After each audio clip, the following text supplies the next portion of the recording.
네, 안녕하세요. 저는 자본시장연구원의 이인영 선임연구위원입니다. 오늘 한 20여 분에 걸쳐가지고 IFRS의 지속가능 보고서 공시 기준에 대해서 여러분들께 잠깐 좀 소개를 올리려고 합니다. 저는 그 연구 분야가 이쪽 자본시장 관점이다 보니까 사실 이 그 지속 가능성 공시에 관한 저희 관심은 기업들이 이러한 지속 가능성 관련된 여러 가지 정보를 공시를 하는 데 있어서 이 시장의 관점에서는 이제 그것을 어떻게 보고 또 기업은 그것을 공시함으로써 얻게 되는 효과가 무엇인지 그런 관점에서도 좀 말씀을 좀 드리겠습니다. 여러분들 잘 아시겠습니다만 우리나라는 이제 IFRS의 국제 회계 기준을 채택해서 지금 사용하고 있고요. 사실 IFRS의 그 국제 회계 기준은 2000년대 중반 그때 한참 그 지속적인 어떤 논의가 이제 되는 과정에서 이 여러 국가들이 표준화된 공시 기준을 갖고 재무 목적을 가진 그 투자자에게 표준화된 정보를 공개를 한다고 하면, 그리고 그것이 이제 글로벌한 어떤 표준 기준이 된다고 하면 어떤 효과가 있겠느냐라는 많은 논의가 있었습니다. 실무적인 논의도 있었고 또 학문적인 관점에서 논의가 있었는데,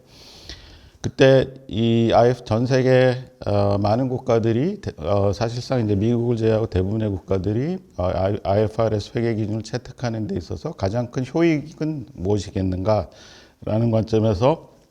논의가 있었고, 그 가장 큰 효익은 투자자들, 재무 목적을 가진 투자자들이 기업 간, 그 다음에 이제 국제 간,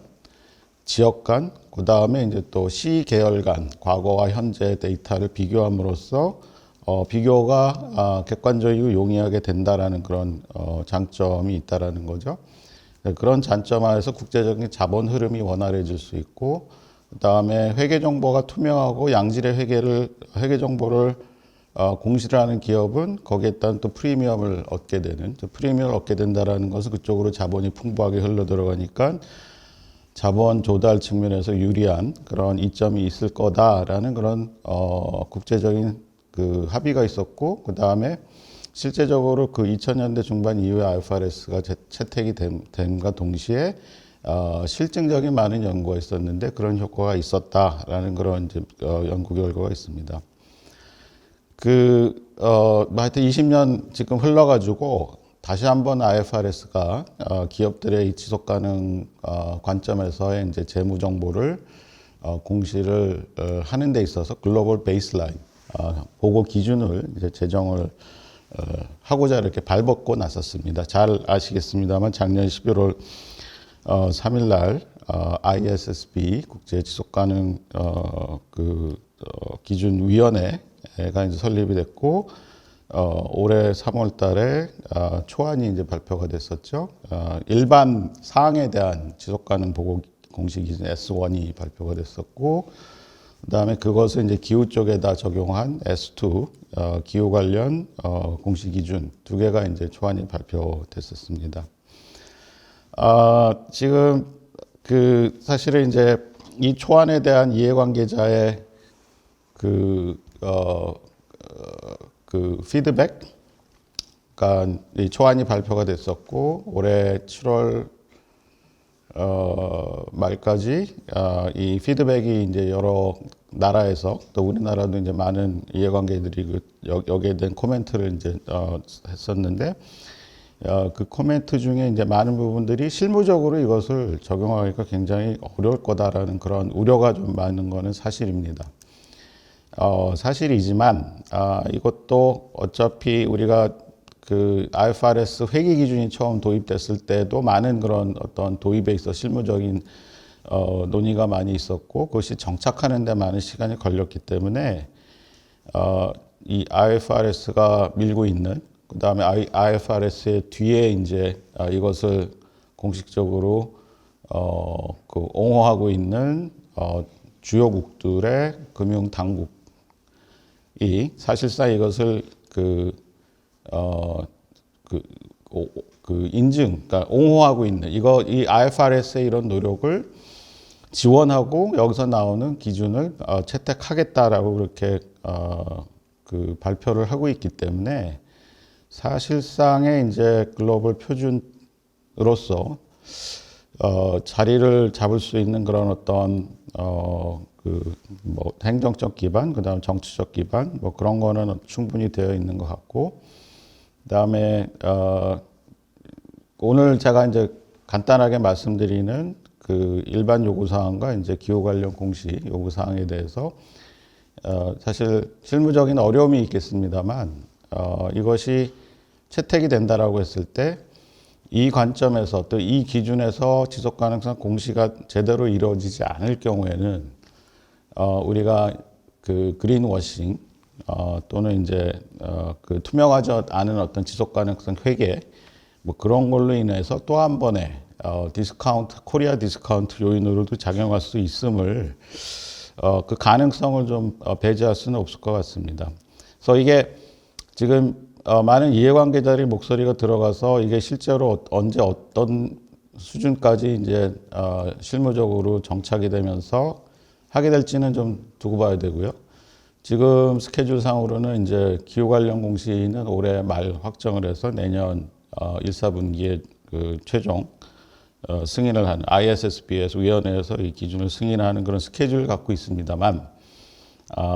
좀 우리가 고려를 해야 되는 여기서 지금 현재 논의가 되고 있는데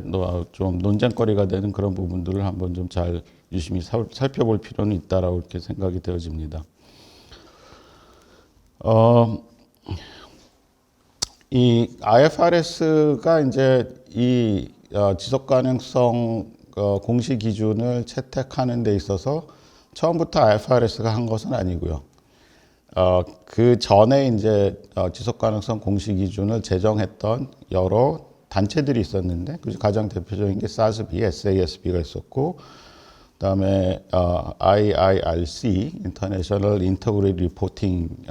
위원회가 있었고, 이런 그 일련의 그 국제 지속 가능성 공시 기준 제정 기관들이 사실에서 한 그런 공시 체계, 그 다음에 이제 공시 기준을 사실은 이제 원형을 채택을 해서 지금 현재 이제 마련을 하고 있다, 이렇게 말씀을 드릴 수가 있고, 다른 한편으로는 이제 IFRS가 주도하는 게 아니라 이제 EU 쪽에서 주도하고 있는 ESRS라는 또 하나의 European Sustainability Reporting Standard라는 것을 유럽은 또 독자적으로 기준 제정을 하고 있습니다. 어떻게 보면은 유럽은 이 지속 가능성 관련 공시에 대해서는 IFRS의 시작보다는 훨씬 그 이전에 노력이 있어 왔었고요. 사실상 지금으로부터 한 7, 8년 전에 그 Non-Financial Disclosure Directive라는 것을 발표를 해서 비재무적인 그런 요인을 어떻게 공시를 해야 되는데 거기에 대한 이제 가이드라인을 발표를 한 게 있었고, 그 경험을 한 7년 정도 했었습니다. 그러니까 비재무적인 공시를 어떤 일정 조건을 충족하는 기업들은 공시를 했었어야 되고, 또 그 공시 결과 경험을 이제 해봤어요. 이게 비재무적인 요인이라는 거는 지속 가능성 관련 이제 비재무적인 요인이고, 유럽은 그 비재무적 정보의 공시 기준과 그 경험을 토대로 해서 최근에 이제 그것을 개정한, 조금 더 강화시키고 구체화시키고 지금 IFRS가 하고 있는 그 공시 기준 체계와 비슷한 방향으로 그 단독적으로 그것을 하려고 하는 그런 노력이 지금 진행되고 있고요. 그래서 사실은 이제 글로벌하게 봤을 때는 유럽의 ESRS와 IFRS의 지속 가능 공시 기준, 이 두 개가 지금 평행하게 지금 공시 기준을 만들려고 노력을 하고 있다, 이렇게 말씀드릴 수가 있습니다. IFRS는 잘 아시다시피 투자자 관점이죠. 투자자에게 비교 가능한 표준화된 재무 정보를, 회계 기준을 이제 기준을 만드는 곳이니까 지속 가능성 관련 그 일반 목적 회계 기준을 갖고 그 이용하는 투자자들에게 지속 가능성 관점에서의 그 재무적 유의성을 가진 그런 중요한 정보를 회계 기준에 준하는 그런 기준을 갖고 공시를 하고자 하는 그런 목적을 갖고 있고, ESRS는 거기다가 플러스 기업이 그 행위를, 경제 행위를 하는 결과로서 나타나는 여러 가지 영향, 환경 오염 문제라든지, 그 다음에 사회 불평등 야기 문제라든지, 뭐 이제 그런 어떤 그 환경과 그 사회에 미치는 유의적인 그런 영향들까지 공시를 하도록 하는 이제 그런 요구를 하고 있습니다. 그래서 영어로는 IFRS는 materiality 관점, 그러니까 중요한 관점. 그다음에 EU의 ESRS는 double materiality 관점에서 이중 중요성 관점에서 기업들에게 공시를 요구하고 있다, 이렇게 말씀드릴 수 있겠고요. 그 EU의 관점에서 보면은 사실은 그 EU의 역사적인 어떤 그 왜 기업들한테 더 이중적인 그런 공시 요구를 하느냐라는 걸 우리가 이해를 하려면 EU의 사회 경제 체계를 한번 좀 이해를 할 필요가 있고, EU는 그 EU 조약에, 영내 조약에 유럽 연합은 시장 경제지만 사회적 모형을 따르고 있다, 그렇게 그 명시하고 있고요. 따라서 기업의 사회적 책임, 환경에 대한 영향, 지속 가능성을 그 명시적으로 그 상위 법 개념에서 제정을 하고 있습니다. 이제 그런 어떤 사회적, 경제적 배경 하에서 EU는 기업들이 환경을 개선하고자 하는 노력 또는 탈탄소화하는 어떤 목적을, 넷제로 목적을 이행해 나가는 과정에서 여러 가지 이제 전환적인 그런 경제 행위를 할 텐데, 그런 경제 행위가 어떤 사회 통합을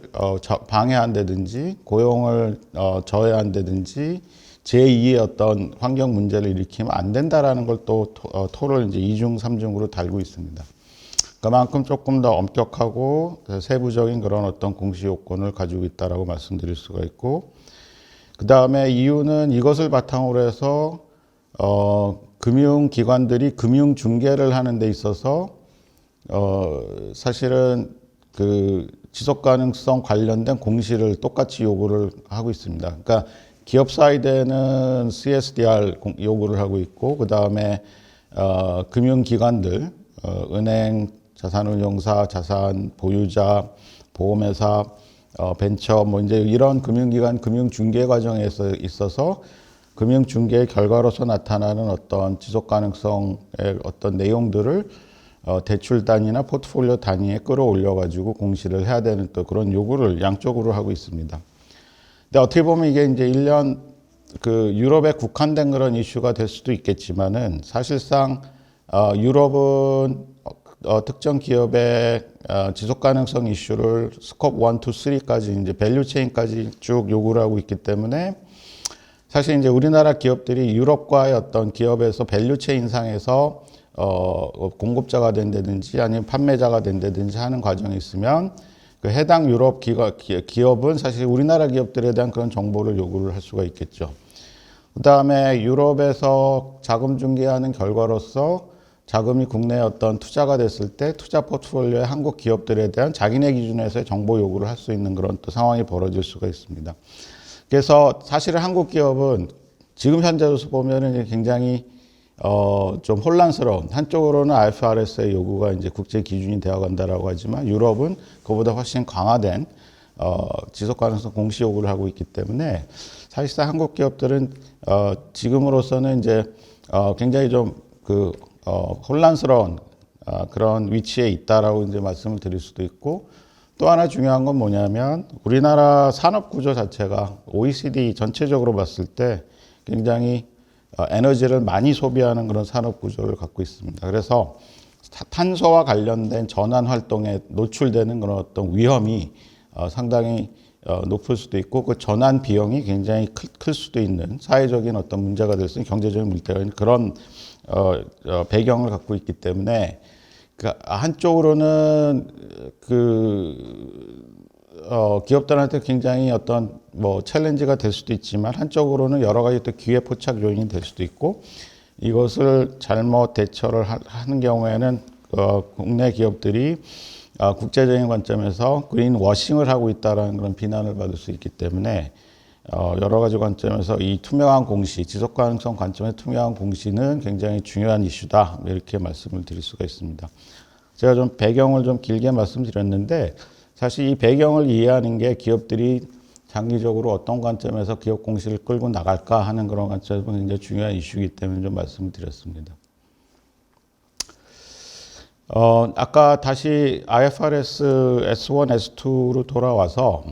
제가 간략하게 그 체계만 좀 말씀을 드리겠습니다. IFRS는 말씀드린 바와 같이 기업 가치 관점에서 기업 가치라는 거는 이제 뭐 정의를 내리고 있습니다만은 시가총액에다가 순부채 가치를 합한 기업 가치에 영향을 미치는 그 지속 가능한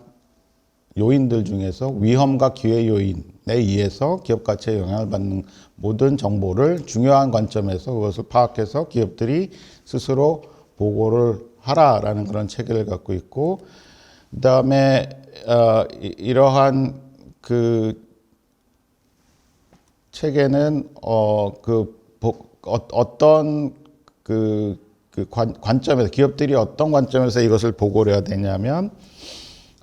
식별을 일단 그 지속 가능한 위험과 기회 요인이 무엇인지를 식별을 해야 되는 거 식별을 해야 단계가 있고 그다음에 식별된 그 어떤 위험과 기회 요인이 파악되면은 그것이 미래 기업 전략에 어떻게 영향을 미칠 건지를 또 설명을 해야 되고 그 다음에 그 전략 마련 어떤 그 전략의 이행을 해 나가는 데 있어서 여러 가지 이제 자본이 필요할 텐데 그 자본 조달을 어떻게 할 거며 그 자본 조달 비용의 관점에서 어떤 영향을 갖게 되며 그 다음에 그 전체적인 어떤 이러한 그 파악에 있어서는 위험 관리라는 어떤 관점에서 이것을 파악을 해야 된다라는 그런 어떤 체계를 갖고 있습니다. 그리고 이것을 총괄할 수 있는 식별하고 관리하고 위험 관리할 수 있는 지배구조가 제대로 되어 있는지를 갖고 또 지배구조 관점에서 또 설명을 해야 되고 그다음에 그 식별되는 그 내용들이 사실상 정성적인 부분보다는 이제 정량적인 측정할 수 있는 그런 재무적 영향을 우리가 확인할 수 있고 측정할 수 있는 그런 관점에서 지표와 그 다음에 이제 기술하는 방법을 그 기준을 마련해 가지고 그 기준에 의해서 회계 공시를 해야 되는 그러한 요구를 하고 있습니다. 이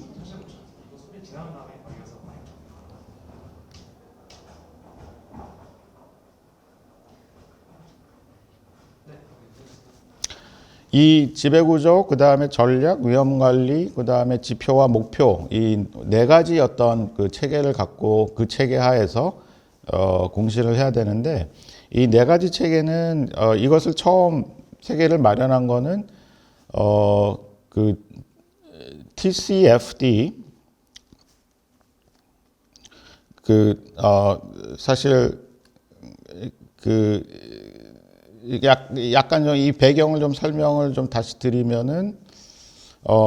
이 기후 변화에 따른 어떤 그 물리적 위험, 그 다음에 이제 전환 위험에 여러 그 금융기관들이 이제 노출될 수 있는 가능성이 이제 많은데 그 금융기관들이 이러한 어떤 큰 재난, 기후 관련된 재난에 의해서 투자에서 갖고 있는 자산의 어떤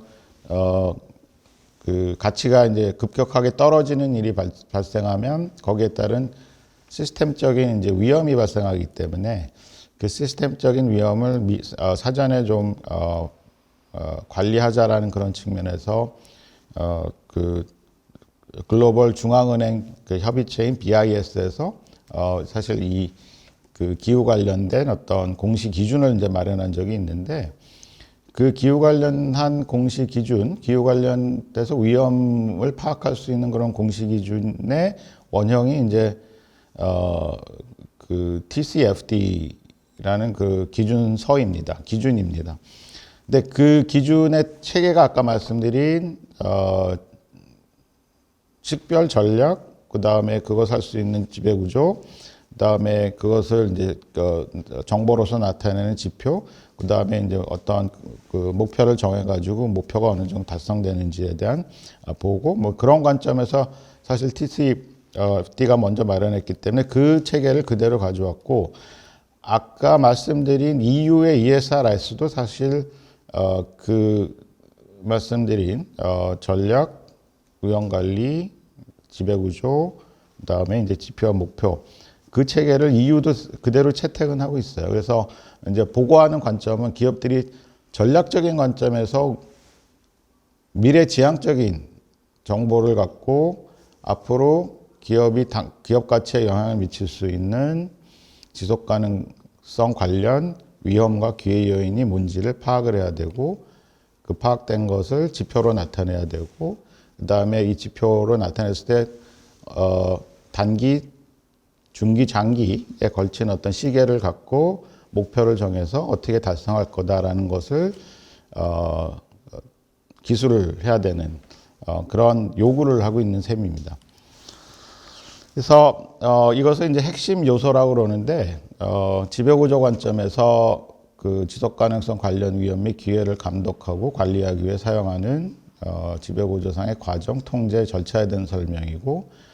전략은 기업이 단기, 중기, 장기에 걸쳐 사업 모형과 전략에 미칠 수 있는 지속 가능성 관련 위험 및 기회를 다루는 접근법에 대한 설명이고 위험 관리는 기업이 지속 가능성 관련 위험을 식별, 평가 및 관리하는 과정에 대한 설명입니다. 그리고 이 모든 것은 기업의 성과를 사실 평가하고 관리하고 이걸 감독하는 데 있어서 이제 어떤 정량화된 정보가 필요하겠죠. 그 정보에 대한 설명을 하기 위해서 지표와 목표를 이제 설정을 한다. 이렇게 얘기를 하고 있습니다.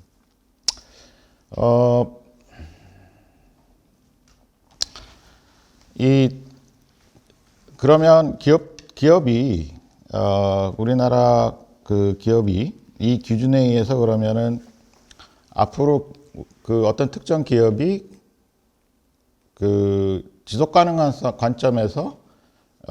기업 가치에 영향을 미칠 수 있는 요인들이 뭐냐, 그것을 어떻게 식별하느냐라는 그런 그 기준이 필요한데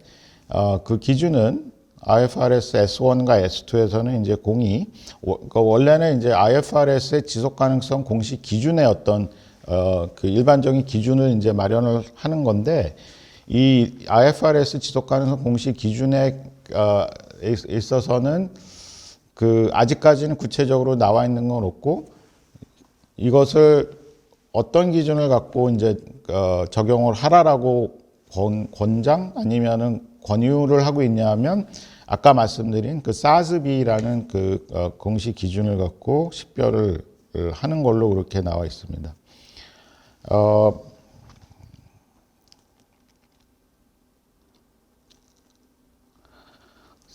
SASB 관련한 그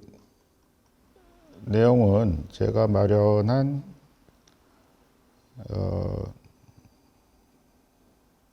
제가 마련한 이 그 강의 자료에 이제 그 후반부에 맨 뒤에 나와 있는 부록 B라는 게 있는데 아까 이제 S1은 일반 사항에 대한 요구 사항이고 S2는 그것을 기후 관련인데 적용을 했다고 그랬죠. 그래서 S2를 보시면 거기에는 기업들이 기후 관련해서 향후 기업 가치에 영향을 미칠 수 있는 중요한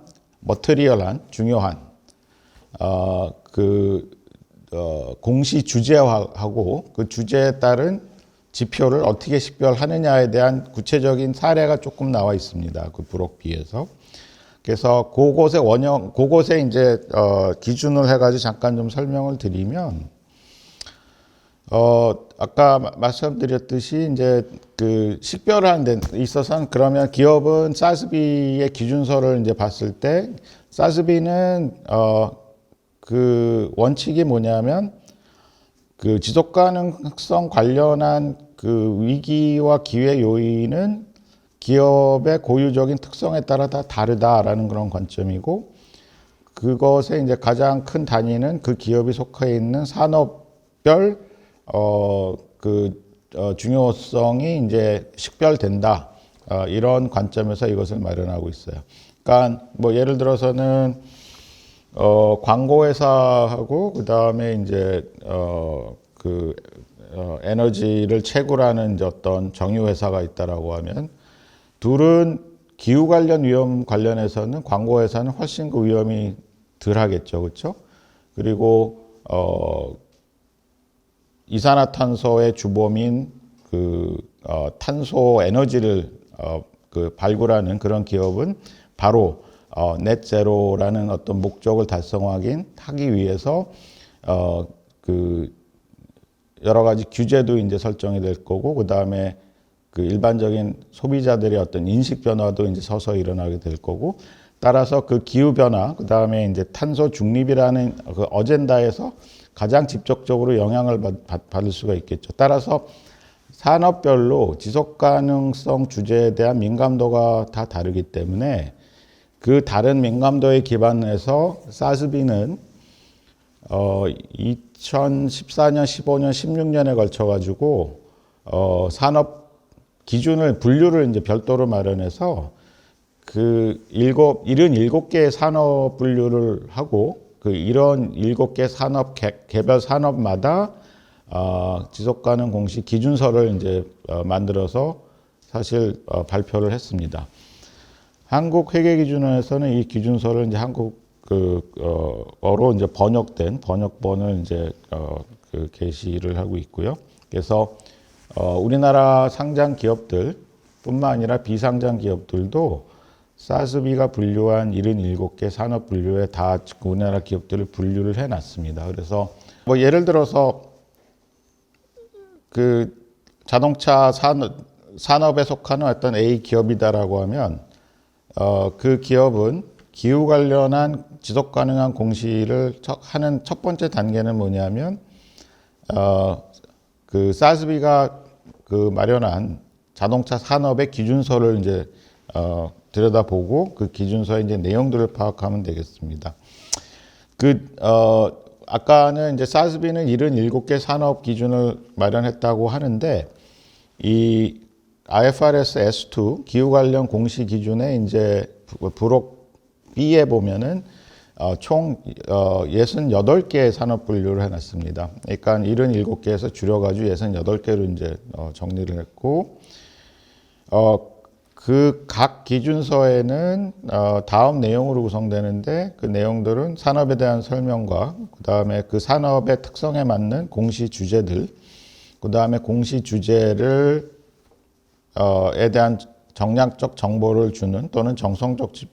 정보를 주는 지표를 이제 구체적으로 명시를 해놨고요. 그다음에 이제 뭐 이런 것을 어떻게 그 적용하느냐에 대한 프로토콜, 그다음에 이제 활동 지표라는 걸 이제 소개를 하고 있어요. 그러면 아까 말씀드린 것과 같이 예시를 한번 들어보면은 그 자동차 산업에 속한 기업은 예를 들어서 연비 및 사용 단계 배출이라는 공시 주제가 있는데 이 연비 및 사용 단계라는 그 공시 주제는 사스비가 마련한 자동차 산업의 기준서에 보면은 이제 여러 개의 이제 공시 주제가 있는데 그 중에 하나가 되겠습니다. 그러니까 자동차 산업이 지속 가능성 관련한 그 여러 가지 이슈 중에서 이 산업에 가장 적합하게 적절하게 중요한 관점에서 이 주제가 맞다라고 이제 그 기준을 제시를 한 거죠. 그 연비 및 사용 단계 배출이라는 공시 주제가 중요한 주제라고 판단할 수 있고 여기서 이제 중요한 거는 뭐냐면 해당 기업이 사실은 사스비가 제시한 모든 기준을 다 채택을 해가지고 그 모든 공시 주제에 대해서 모든 지표를 공시를 할 필요는 없어요. 기업이 판단하기에 우리 기업의 특성에 맞는 이 공시 주제는 이거다라고 판단해서 공시를 하면 됩니다. 그리고 꼭 사스비 기준이 아니더라도 그 외에 이제 IFRS가 거기에 준해서 해당하는 기준이라고 인정을 하면은 그 기준에 준해서 또 발표를 하고 있습니다. 여기에 이제 지금 현재 추가적으로 논의되고 있는 사항은 뭐냐면 아까 유럽의 ESRS는 사실은 이제 사스비와 같이 전 세계 글로벌 지속 가능성 공시 기준을 마련하고 있었던 GRI라는 공시 기준 제정 기관이 있는데 GRI의 관점과 이제 사스비의 관점은 GRI는 아까 말씀드린 것처럼 더블 머티리얼리티 이중 중요성 관점에서 사실은 접근했었고 사스비는 투자자의 관점에서만 접근을 했었습니다. GRI 기준은 유럽의 ESRS의 기준을 지금 채택하면서 제정 작업을 하고 있는 EFRAG이라는 또 단체가 있는데 EFRAG은 이제 유럽의 회계 기준 단체들의 이제 연합회예요. 그리고 EFRAG이라는 단체는 유럽 연합의 공시 기준 담당 금융 당국 감독자들한테 이 회계 기준에 대한 모든 것을 자문을 하고 의사결정을 돕는 데 하는 그런 기구인데 거기서는 EFRAG의 기본적인 체계는 GRI에서 가져왔었고 그다음에 지금은 이제 사스비 기준이 이제 두 개가 있는데 현재 사스비 IFRS에서는 그 밑에 ISSB에서는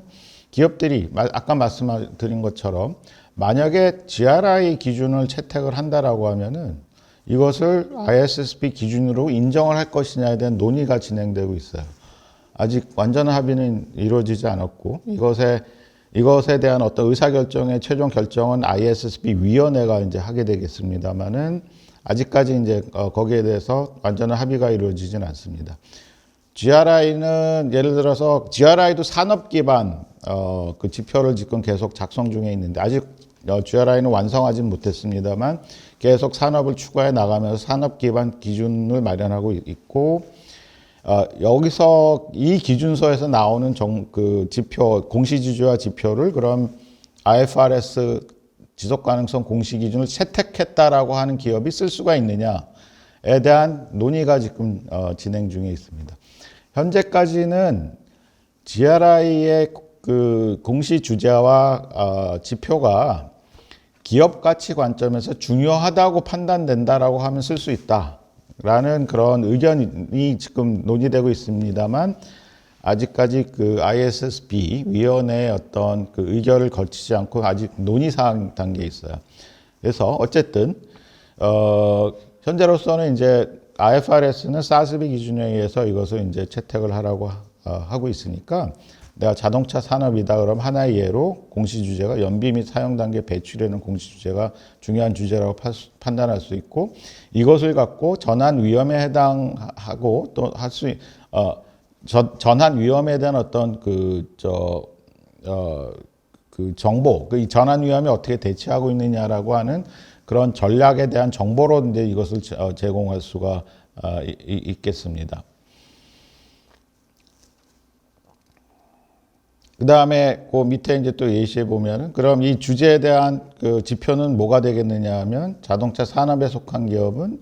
아까 말씀드린 연비 및 사용 단계 배출 공시 주제와 연관된 지표인 차량의 연비, 그 다음에 또는 무공해 차량의 판매를 지표를 공시를 할 수가 있겠습니다.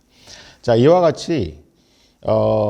사실은 구체적인 공시 주제와 그 다음에 관련 지표가 사실은 다 마련은 되어 있어요. 그래서 어떻게 보면은 기업 입장에서는 이것을 채택한다라고 하면은 오히려 고민해야 되는 범위가 좀 줄어들 수는 있어요. 왜냐하면 이 기준, IFRS 기준에서 공식적으로 인정한 산업별 공시 기준과 관련 연관 지표가 이미 마련이 되어 있기 때문에 그것을 갖고 공시를 한다 그러면 사실은 이제 투자자 관점에서는 표준화된 정보가 이제 공시가 되니까, 그리고 이것이 재무 정보와 연계돼서 이제 공시가 되니까 사실 그 정보성으로서는 굉장히 높은 가치를 갖게 되는 거고, 기업들 입장에서도 현재와 같이 여러 가지 다양한 지속 가능성 관련된 주변 정보를 공시하는 것보다는 투자자를 대상으로 중요한 관점에서 정제된 정보를 제공하는 게 훨씬 기업들의 수고도 덜 수도 있고, 그 다음에 이제 그 의미 있는 정보로서 역할을 할 수가 있으니, 기업들이 현재 우리나라 기업들이 상장 기업들이 한 120여 개가 넘는 기업들이 지속 가능 보고서를 연간 발표를 하고 있습니다만은, 지금 현재 관점에서 들여다보면 뭐 GRI 기준에 의해서 지표를 작성했다, 최근에 이제 SASB 관점에서 지표를 작성했다, 이렇게 올라오고는 있으나 표준화되어 있지 않고 통일되어 있지 않고, 그다음에 그 외에 이제 여러 가지 사회적 활동이니 주변 정보를 계속 그 발표는 지속 가능 보고서에 쓰고는 있습니다만, 그러한 정보량이 사실은 기업 가치와 연관되느냐 하면은 사실 뭐 그런 관점에서 연구를 하고 있는 학자들도 있는데, 그 절대적인 정보량은 기업 가치와 그렇게 중요성이 연관성이 없고, 기업 가치에 직접적으로 중요한 정보량은 연관성이 있다라는 그런 연구 보고가 이제 나오고는 있습니다. 따라서 지금 현재 아까 이제 이것이 지금 아까 이제 말씀드렸듯이 이 초안이 나왔을 때 여러 가지 의견 수렴이 있었습니다. 그 의견 수렴 중에서 가장 이제 어렵다라고 하는 것들이 뭐냐면 그러니까 이것을 어느 범위까지 공시를 끌어들여 와야 되느냐. 그러니까 스콥 1, 스콥 2, 스콥 3가 있는데, 스콥 3는 이제 기업의 활동의 가치 사슬, 뭐 자원을 누구로부터 매입을 한다든지, 그 다음에 중간 부품을 이제 그 매출을 가져온다든지, 그 다음에 이 제품을 출시를 해가지고 이 판매까지 가는 데 있어서 또 여러 가지 연관 기업, 관련된 기업들과 쭉 가치 사슬 관계를 맺고 있는데, 그 가치 사슬에서 발생하는 지속 가능성 관련된 위험과 기회를 식별해서 보고를 하라고 그러니까 사실 그 문제가 굉장히 큰 문제죠. 이것을 식별하는 데는 굉장히 많은 시간과 노력과 그 다음에 정확한 데이터가 필요한데, 아직 그러한 데이터가 정형화돼 가지고 제대로 취합을 할 수 있을지에 대한 의견 수렴이 안 되고 있습니다. 뭐 개별적으로 해야 된다 그러면 높은 비용을 지불하고 이제 해야겠죠. 그리고 그런 이제 또 정보를 수집해주는 정보 데이터 벤더들이 지금도 이제 등장하고는 있습니다만, 기업 관점에서 이런 공시를 하기 위해서 비용이 들어가는 거죠, 그렇죠? 그래서 공시 비용이 이제 늘어나는 그런 이제 부담이 있고, 그다음에 이런 정보를 취합해서 연관된 어떤 재무 보고서 형식의 어떤 보고서로 만들려면 사내에 이제 이러한 것을 식별하고 관리할 수 있는 전문가가 필요하고, 그 전문가는 또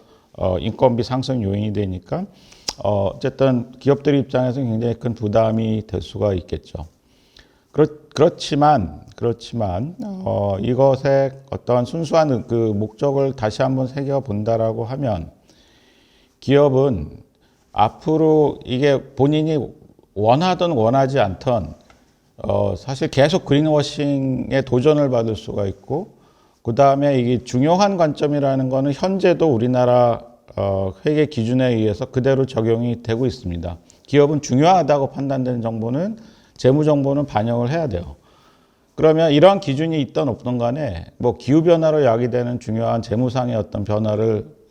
가 실제적으로 있다라고 하면 기업은 그건 보고를 해야 되죠. 원래 지금 회계 기준 관점에서도. 따라서 이것을 선제적으로 전략적 관점에서 기업이 비용이라고 생각하지 말고 장기적으로 기업 가치를 제고시킨다라는 관점에서 본다 그러면 충분히 대처를 할 필요가 있고, 그 다음에 그 대처를 하는 데 따른 보상이 장기적으로 있을 거라는 확신을 갖고 이것을 임해야 되는 그런 어떤 자세가 필요하지 않을까, 그렇게 전략적인 관점이 필요하지 않을까 그렇게 생각이 되고, 이것을 그 등한시한다든지 이것을 완전히 무시한다라고 했을 때는 말씀드렸듯이 기업 가치 측면에서 밸류에이션 측면에서 오히려 이제 좀 손해를 볼 수 있는 그런 여지가 있을 수가 있다라고 그렇게 말씀을 좀 드리고 싶습니다. 네, 이상으로 그 오늘 IFRS의 그 S1, S2 지속 가능성 보고 기준에 대해서 말씀을 드렸는데 이것이 이제 그 지향하는 바와 같이 전략적 관점, 그다음에 이제 위험 관리 관점, 그다음에 기업 가치와 연관되니까 이러한 정보를 어떻게 해서 전략적으로 공개를 해서 기업 가치를 증진시킬 수 있을까? 이러한 관점에서 지금 현재 이런 노력들을 좀 바라보는 자세가 필요하겠다라는 말씀으로 제 강의를 마치도록 하겠습니다. 감사합니다.